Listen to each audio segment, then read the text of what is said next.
The Hive Hustle Podcast, about to sit you down. Go and fix your crown. Yo, welcome back. Your boy Mafioso. I'm sitting here with my boy Derrick. Yes, sir. We sitting here having a great conversation. We talked about his introduction to street culture, how he's from Sac. He lived in many different places like Atlanta, Seattle, and ended up in Vegas, grew up out here. Yep. We talked about the fact that he likes hip hop better than R&B. And I'm not happy about it, but it's okay. It's okay. I still love him. Well, we talked about the fact of like what it's like being a director and how you have to like market yourself. Yeah. You know, this part of the episode, bro, we get deep. I like to know what your why is, what pushes you, what drives you as a dancer, as a creative, as a business person. And obviously we just talked about how like even in dance, you have to canvas artists and figure out like who do you want to dance for, right? And you have to put yourself out there. So with creativity and business, like how do you balance them, and what do you think like would be something that you could tell the people? I think that for this certain time right now, I think that I put business first, and I usually always put business first. There is certain cases where you put the dance first, but right now I'm building a brand. Mm-hmm. I mean, it is its own brand right now, but like it's something that you can use to make you money, yada yada yada. Build a whole life around it, just like you're doing right now. Like this is cool. The Hive Hustle Podcast, like that's a subsection of your own brand. Yeah. That's sick. Yeah, and I want to be able to do stuff like that. So that's cool. And just to give you some encouragement, man, this did not start like this. Right. It started with one logo that's up there, and it's literally an idea. Right. Team TBD is an idea. Right. That TBD can turn into something totally different. Yeah. Now I have a creative space. I have a podcast. I have a digital marketing agency. I have a crump dancing crew. Right. I have an R&B battle. These are all subcategories of my brand. Right. And how I explain it to people is you have to have the main source of revenue. Right. You have to have something that gives you the ability to be creative. Yeah. And that's where mine is different than a lot of people's. It's like, I know that there has to be money flow. Yeah. It's a business. So in reality, like you said, when you walked in, you've seen us meeting with a possible client for web development. That's my moneymaker. That's how I pay my people.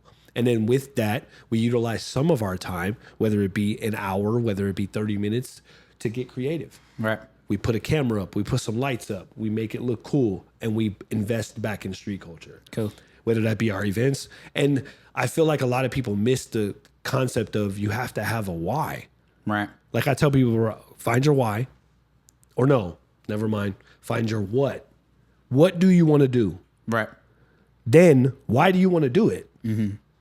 You get what I'm saying? Like, absolutely. Why? And then how are you going to do it? And when you do it, dang, reflect. Yes, sir. And that leads me to my next question, because I'm a dope-ass interview person.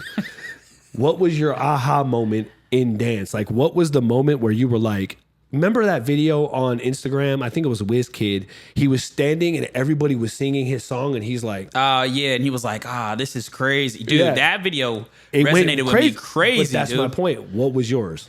Mine was definitely... Or did it come yet? Yeah. You know what I'm saying? I feel like I can have multiple when it comes to it. Yeah, you can. I think right now is like just seeing everybody on my team, and then they start getting choreography, and then they start booking jobs, and I'm like, dang. And I sit back and I'm like... the opportunities. Yeah, well... You're doing what you said you wanted to do. My why was it was really to make... Okay, it's kind of selfish, but it's not, right? It was to make me feel happy when it came to dance, but the way that I get happy when I dance is helping other people. Selfless. Yeah. That's what people don't really understand is like, you have to be selfish to be selfless. Yeah. Like Gary Vee talks about it all the time. Like there was a video that he posted and he was like, a lady was like, I'm this. Like, I don't know what I don't know how to love people. Like, he's like, well, do you love yourself? Like you have to love yourself to be able to love you. Like, well, that's selfish. Yeah, it is. But you have to be selfish, because if you're not whole, then how do you give it back? Right. And that's what people don't understand is like they go hand in hand. Just like business and creativity go hand in hand, choreography and freestyle go hand in hand. Being selfish and being selfless go hand in hand. Yeah. Like you have to be able to say no, and no is a very powerful word. Absolutely. So what was that moment though? Just like a physical moment. Like you told Physical me moment. what is. I think it was just recently, because I've had a couple. Just recently, it was Rolling Loud when I choreographed Really? for Rolling Loud. That was insane. Like to be on a big stage like that, to see everybody see my choreography and to have my dancers booked. I was like, yo, this is insane. And I look at the videos all the time, and I'm like, dude, I did that. And that's a moment. Yep. And see, mine was like in the beginning of my dance career was when I got booked in Japan. Yeah, that one's crazy. That was sick. It's insane because like I tell Juju all the time, I'm like, all I did was battle a bunch of people in Crump. Yeah. And then these Japan Crumpers that run crazy events noticed me and I got booked. Yeah, that one's insane. That's the moment of marketing yourself. Yeah. You know? One thing I want you to know is that you inspire the hell out of me. Like, appreciate you. You might only be 25 years old, but your journey, what you post on Instagram, how goofy you are. Because I was scrolling through stories and then see your big ass forehead out of nowhere with a question. Like, ask me a question. I'm like, your big ass forehead is I be big. asking people how they be doing today, because some people don't get that. Like, ask your friends how they doing today, dude, and see how far that goes. Yeah, people don't ask people how they doing. Nah, they don't. Like, you just inspire me, man, and like seeing you grow from the moment of us having that moment to us rekindling our friendship. Yeah. You know what I'm saying? Like me battling at your event that you had. Man, that was so cool, man. When I called out the judge.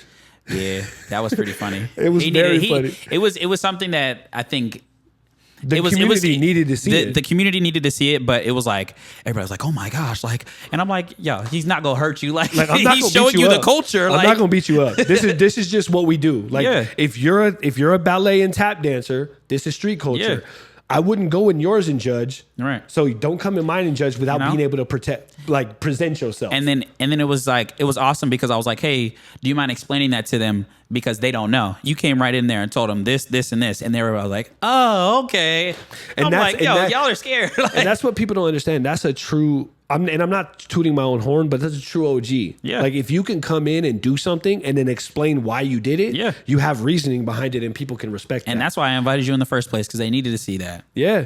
And ultimately, man, like that's all I try to do, because I grew up with people like For Real, Big Heartbreak, Yeah. Boogie D, Mecca Me, Hypnotics, freaking who was back then?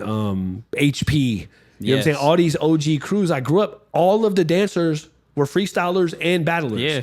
And so when I was growing up, I got the treatment. Yeah. I had to go rounds. I had to.